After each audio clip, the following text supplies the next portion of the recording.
सभी को नमस्कार। इस वीडियो में हम लेसन 12 जैव विविधता का संरक्षण पढ़ने वाले।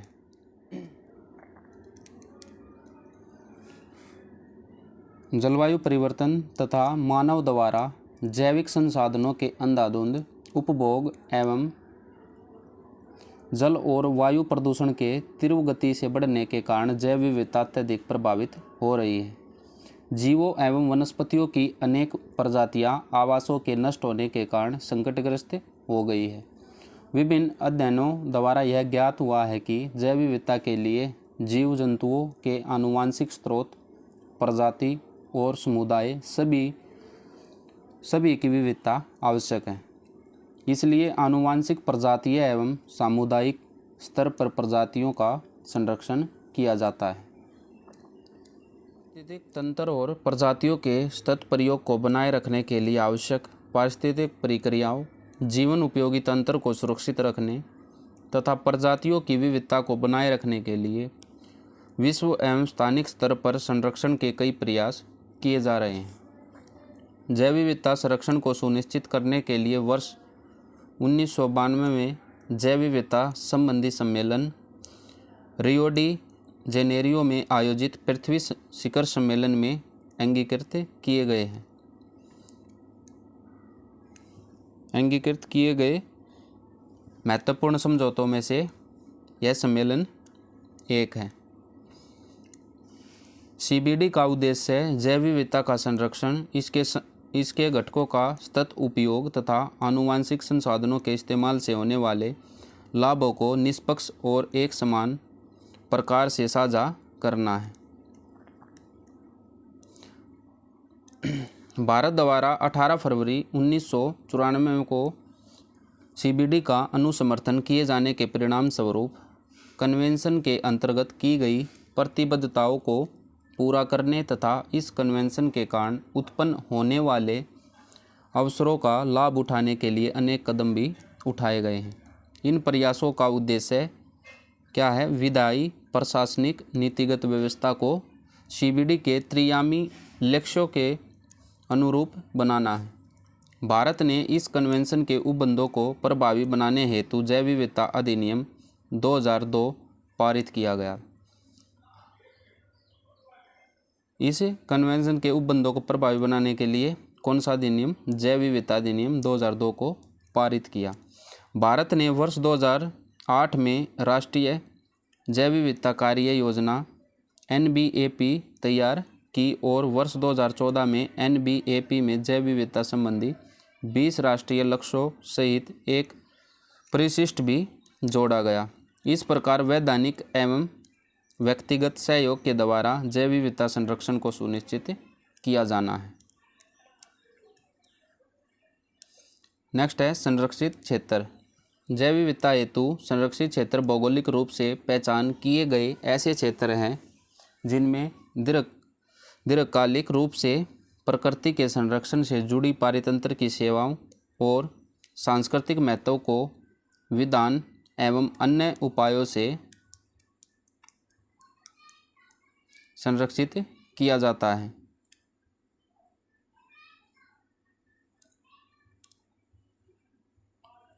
संरक्षित क्षेत्र के अंतर्गत निम्न क्षेत्रों के संरक्षण की आवश्यकता है, जो कि इस प्रकार है। उन सभी प्रकार की प्रजातियों जो जीवन के लिए अत्यंत आवश्यक है, उन प्रजातियों का जिक्र है। उनको संरक्षित करने की आवश्यकता है जिनसे भोजन,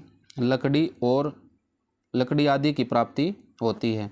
जीवन के लिए उत्तरदायी कृषि प्रजातियों, जानवरों एवं लाभदायक जीवाणुओं को संरक्षित करने की आवश्यकता है।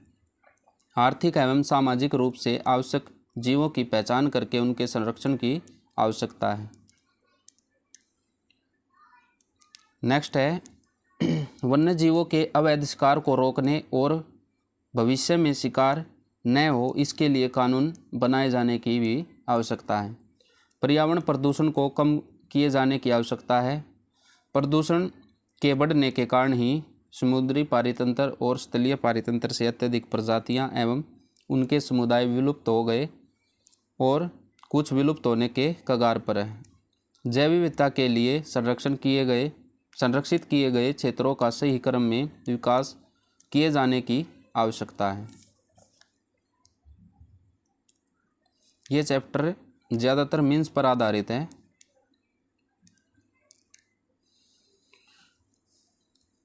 जैव विविधता संरक्षण के उपाय। जैव विविधता संरक्षण के लिए दो विधियों का प्रयोग किया जाता है, सह-स्थानीय संरक्षण और बाह्य स्थानीय संरक्षण। जैव विविधता संरक्षण, इसमें दो पार्ट है, सह-स्थानीय संरक्षण और बाह्य स्थानीय संरक्षण। सह-स्थानीय में क्या क्या आता है? राष्ट्रीय उद्यान, वन्यजीव अभयारण्य और जैवमंडल आगार, पवित्र उपवन एवं झीलें, समुदाय आगार एवं संरक्षण आगार।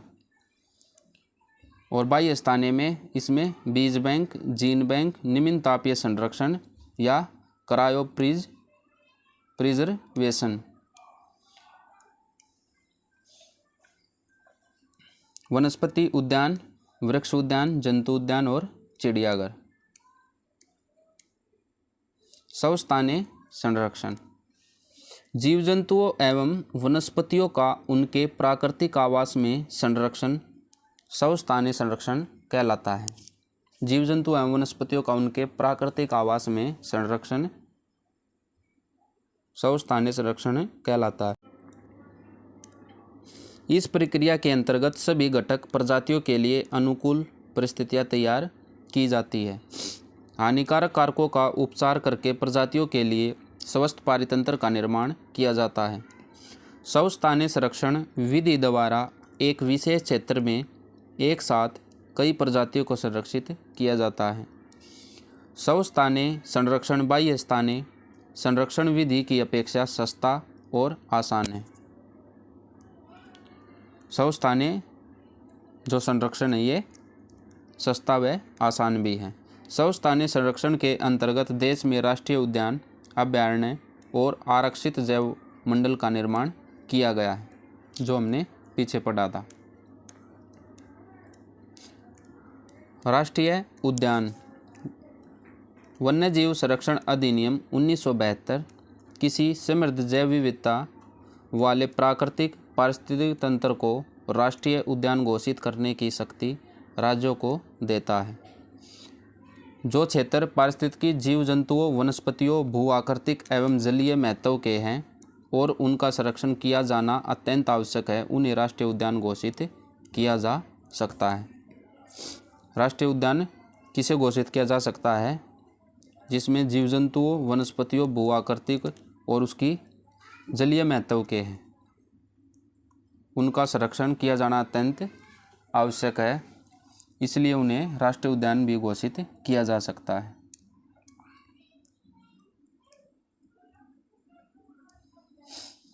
नेक्स्ट है, राष्ट्रीय उद्यान घोषित किए गए क्षेत्र में जंतुओं का शिकार प्रतिबंधित होता है। राष्ट्रीय उद्यान घोषित क्षेत्र में वन्य जीवों के अलावा अन्य जीवों के चारण पर प्रतिबंध होता है। ये राष्ट्रीय उद्यान में होता है। पशुओं या जीवों के चारण पर प्रतिबंध होता है इसमें। किसी भी वन्य जीव जंतु के आवास के अतिक्रमण पर रोक होती है। कोई भी संरक्षित क्षेत्रों का अतिक्रमण नहीं कर सकता। पौधों को संग्रहित करने और उनको हानि पहुंचाने पर प्रतिबंध है। हथियार का प्रयोग इन क्षेत्रों में वर्जित है। हथियार का प्रयोग भी इन क्षेत्रों में नहीं किया जा सकता। भारत में 2005 के सर्वे के आधार पर कुल 94 राष्ट्रीय उद्यान थे, जिनमें से 85 राज्यों में और 9 केंद्र शासित प्रदेशों में थे। दिसंबर 2021 तक राष्ट्रीय उद्यानों की कुल संख्या 106 है।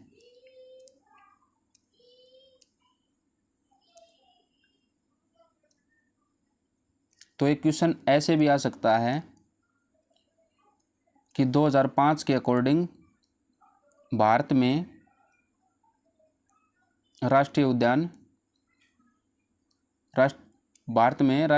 की बढ़ोतरी हुई है या उसकी घटत हुई है। तो ये बढ़ा है, पहले 94 थे, अब 106 है। भारत में राष्ट्रीय उद्यान जम्मू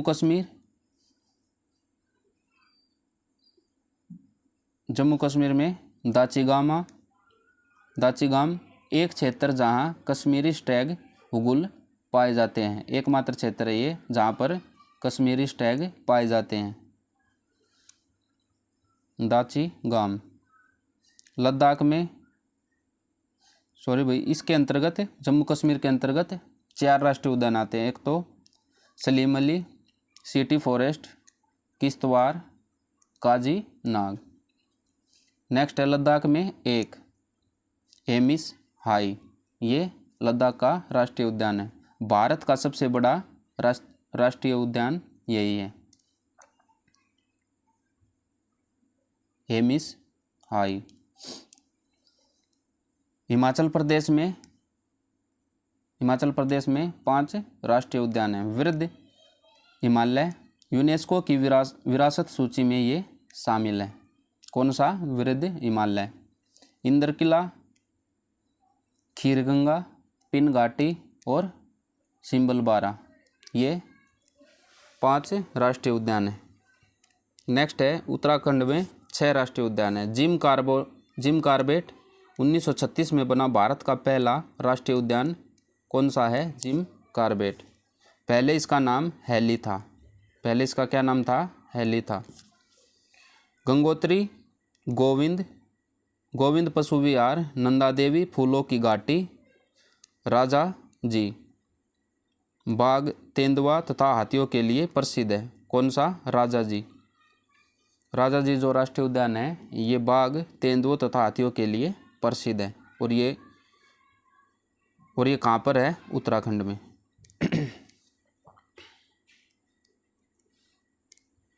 हरियाणा में 2 है, कालेसर, सुल्तानपुर।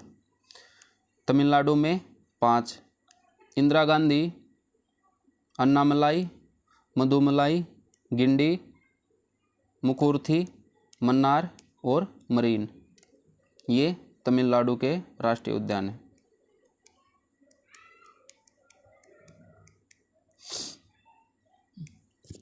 नेक्स्ट है राजस्थान में भी 5 है।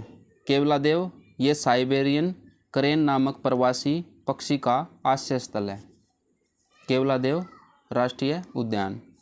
और कौन कौन से हैं? रणथंभौर, सरिस्का और मुकुंदरा हिल्स दर्रा, ये एक दर्रा है मुकुंदरा हिल्स।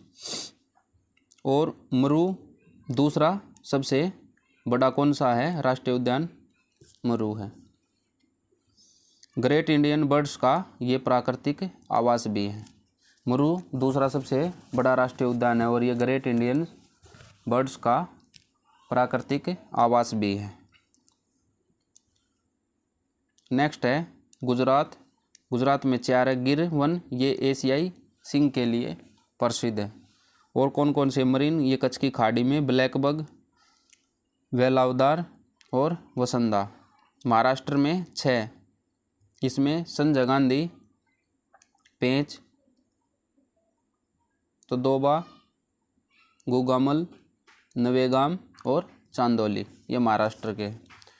गोवा में 1 है महावीर मोलेलम। कर्नाटक में 5 है बांदीपुर, रेड हेडेड वल्चर, वृद्ध बाइसन, भारतीय हाथी, चित्तल के लिए ये प्रसिद्ध है। राजीव गांधी, नागरहोल, कुद्रेमुख, बन्नेरघट्टा और अंसी, ये कर्नाटक के हैं।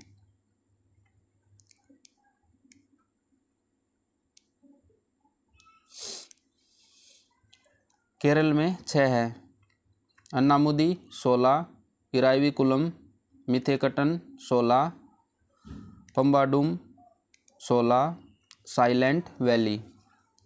और पेरियार में हाथी, हिरन, सांबर, भौंकने वाला हिरन पाया जाता है। तेलंगाना में 3 है। कासुब्रमानंद रेड्डी, महावीर, हिरना, वनसतली और मुरुगावानी। आंध्र प्रदेश में पापीकोंडा, राजीव गांधी, श्री वेंकटेश्वर ये आंध्र प्रदेश में है। और छत्तीसगढ़ में इंद्रावती, गुरु घासीदास या संजय।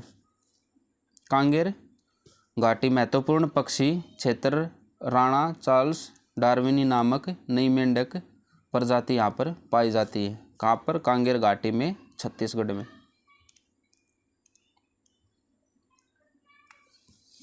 ओडिशा में भितरकनिका और सिमलीपाल। पश्चिमी बंगाल में बुक्सा, गोरुमारा, नेवारा घाटी, सिंगलीला, सुंदरबन। जल्दापारा एक सींग वाला गैंडा के लिए प्रसिद्ध है। त्रिपुरा में क्लाउडेड लेपर्ड और बायसन। मिजोरम में मुरलेन, फमंगपुई ये नीला पर्वत में। मणिपुर में किबुल लामाजाओ विश्व का एकमात्र तैरता हुआ उद्यान है। ये कहाँ पर है? मणिपुर में, किबुल लामाजाओ। और दूसरा है सिरोई। नागालैंड में नतांकी इतांकी। अरुणाचल प्रदेश में नामदफा माउलिंग। झारखंड में बेतला ये बाघ, स्लोथ भालू, मोर, हाथी, सांबर आदि के लिए प्रसिद्ध है। उत्तर प्रदेश में दुधवा।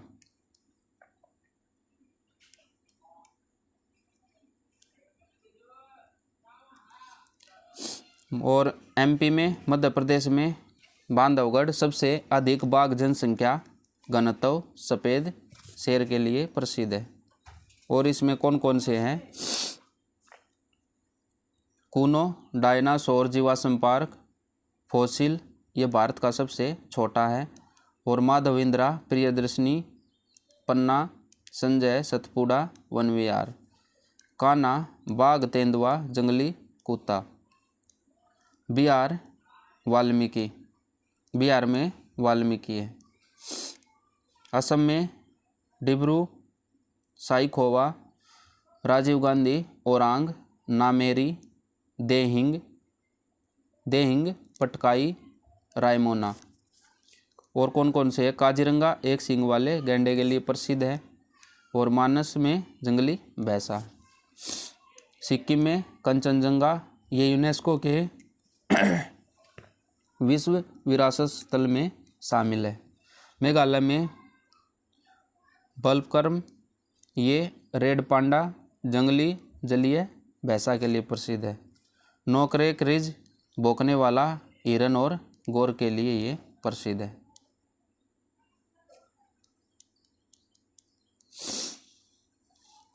अंडमान और निकोबार में कैंपबेल खाड़ी, गालाथिया खाड़ी, महात्मा गांधी मरीन, उत्तरी बटन द्वीप, माउंट हैरियट, मध्य बटन द्वीप, रानी झांसी मरीन और सैंडल पीक ये। और एक है साउथ बटन द्वीप। ये राष्ट्रीय उद्यान अंडमान निकोबार में पाए जाते हैं। उत्तरी दक्षिणी एवं मध्य बटन द्वीप राष्ट्रीय पार्कों को रानी झांसी मरीन नेशनल पार्क के साथ मिला दिया गया है। स्रोत राष्ट्रीय वन्यजीव डेटाबेस पर आधारित है। वन्यजीव अभयारण्य।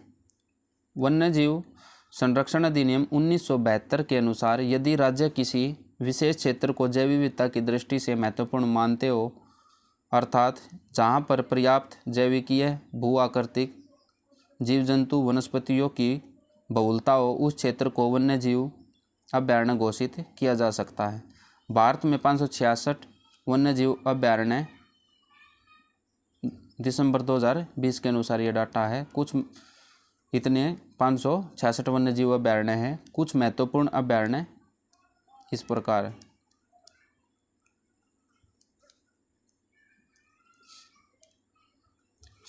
आंध्र प्रदेश में कोरिंगा, कोल्लेरू, पुलिकट, नागार्जुन सागर, श्रीशैलम। तेलंगाना में नागार्जुन सागर, श्रीशैलम। अमराबाद में प्राणिता, किन्नेरसानी। बिहार में बरेला झील वर्तमान में सलीम अली जुब्बा साइनी पक्षी विहार। भीम बांध गौतम बुद्ध और कांवर झील कैमूर वाल्मीकि। विक्रमशिला और गंगा डॉल्फिन। चंडीगढ़ में सुखना झील और छत्तीसगढ़ में अचानकमार सीता नदी। गोवा में भगवान महावीर और मोल्लेम।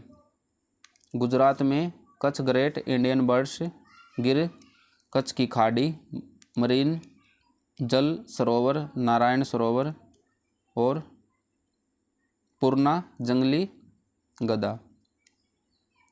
हिमाचल प्रदेश चंद्रताल पोंग डैम झील और रेणुका। जम्मू कश्मीर ओकेरसर सुरिनसर मानसर चांगथांग शीत मरुस्थल ये लद्दाख में है। काराकोरम लद्दाख में है।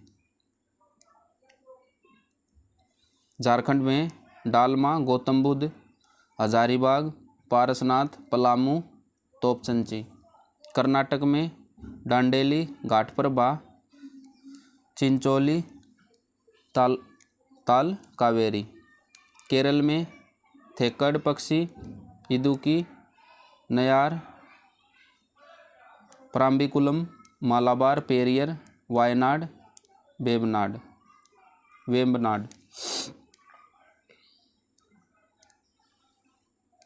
मध्य प्रदेश में बोरी गांधी सागर राष्ट्रीय चंबल पन्ना रातापानी सोनगढ़ियाल नोरादेई। महाराष्ट्र में फनसड बोर कलसुबाई हरिश्चंद्र घाट मेलघाट नागजीरा नरनाला पक्षी और पेनगंगा और उमरेद करांडला। ओडिशा में भीतरकनिका चिल्का गहिरमाथा यमरीन में नंदन कानन सतकोसिया गार्ज सिमली पाल। पंजाब में हरिके झील और राजस्थान में माउंट आबू सरिस्का जवाहर सागर राष्ट्रीय चंबल वन विहार। तमिलनाडु में कोडाईकनाल नेलई पाइट कैलीमर पुलिकट झील सत्यमंगलम कलक्कड़ और वेलनाडु मुदु मलाई। इंदिरा गांधी अन्नामलाई और वेदांतगल ये तमिलनाडु में वन्यजीव अभयारण्य है। ये कुछ उत्तर प्रदेश में बखीरा कैमूर महावीर स्वामी राष्ट्रीय चंबल ओखला पक्षी विहार पटना पक्षी विहार। दिल्ली में ओसला भाटी और अरुणाचल प्रदेश में पखुई शेषा आर्किड। असम में दीपोरबिल पूर्वी कार्बी एंगलोंग लाओखोआ। मिजोरम में दम्पा थोरांटलांग। सिक्किम में किताम पोंगोलखा और त्रिपुरा में गुमटी सेपाही जाला और मेघालय में नोंग खेलेम सिजू बाघमारा पिचेर पौधा।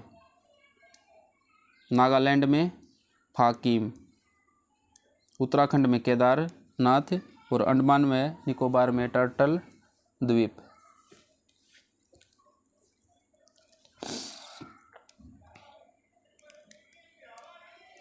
नेक्स्ट है पक्षी अभयारण्य। गाना पक्षी विहार भरतपुर राजस्थान में। रंगनथिट्टू पक्षी विहार मैसूर कर्नाटक में।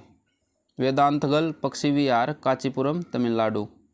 मालापट्टी पक्षी विहार ये नेल्लोर आंध्र प्रदेश में पाया जाता है। सुल्तानपुर पक्षी विहार गुरुग्राम हरियाणा में पाया जाता है।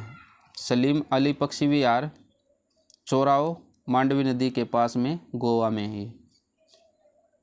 कोंडेन्ना पक्षी विहार चित्तूर आंध्र प्रदेश में। चिल्का झील पक्षी विहार पुरी ये पुरी के पास ओडिशा में है। कुमाराकोम पक्षी विहार या वेमनाड पक्षी विहार, ये केरल में। राष्ट्रीय उद्यान एवं अभयारण्य घोषित किए जाने के नियम।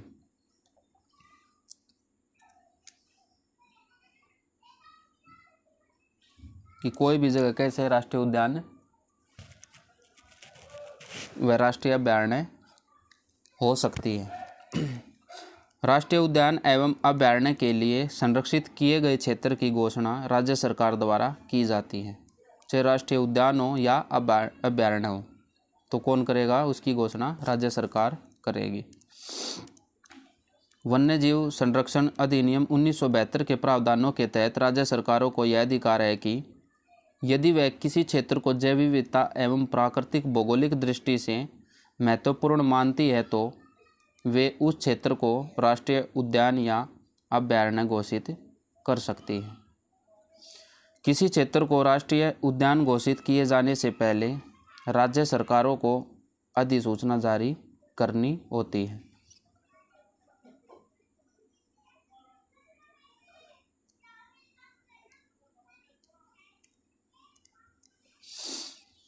नेक्स्ट है प्रारंभिक अधिसूचना। राज्य सरकारें किसी ऐसे वन क्षेत्र जो जंतुओं, वनस्पतियों तथा भू आकृति आदि की दृष्टि से प्राकृतिक महत्व रखते हो, उन्हें चिन्हित करती है। निर्णायक अधिसूचना। प्रारंभिक अधिसूचना जारी किए जाने के बाद राज्य सरकार संरक्षित किए गए भूमि क्षेत्र के लिए एक अंतिम अधिसूचना जारी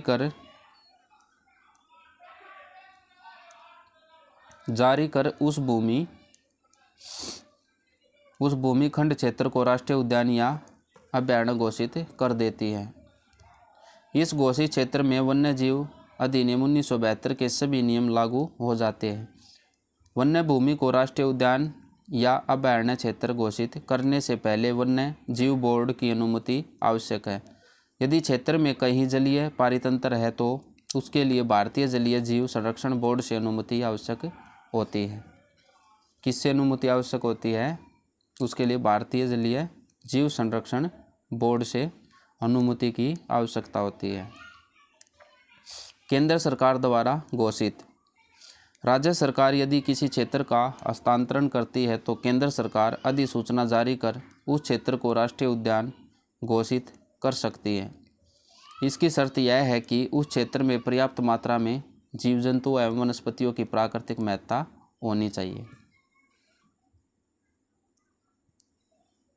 सीमा क्षेत्र में जब क्षेत्र की स्थिति एवं सीमा पूरी तरह से विस्तृत हो जाती है तभी अधिसूचना जारी होती है। यदि किसी स्थल या जलीय पारितंत्र को राष्ट्रीय उद्यान एवं अभयारण्य क्षेत्र के अंतर्गत रखा जाता है तो केंद्र सरकार के मुख्य नौसैनिक एवं हाइड्रोग्राफर से अनुमति ली जाती है। इसके साथ ही मत्स्य व्यापार एवं मछुआरों से संबंधित आसपास के क्षेत्रों का ध्यान रखा जाता है। सीमाओं में परिवर्तन करते समय वन्य जीव बोर्ड से अनुमति लेनी होती है। अगर सीमाओं में परिवर्तन करना है तो वन्य जीव बोर्ड से अनुमति लेनी होती है। राष्ट्रीय उद्यान एवं अभयारण्यों की सीमाओं का निर्धारण राष्ट्रीय वन्य जीव बोर्ड की अनुमति के बाद किया जाता है। सीमाओं में परिवर्तन के लिए राज्य विधानमंडल को एक संकल्प पारित करना होता है। अगर सीमाओं में परिवर्तन करना है तो राज्य विधानमंडल को एक संकल्प पारित करना होगा।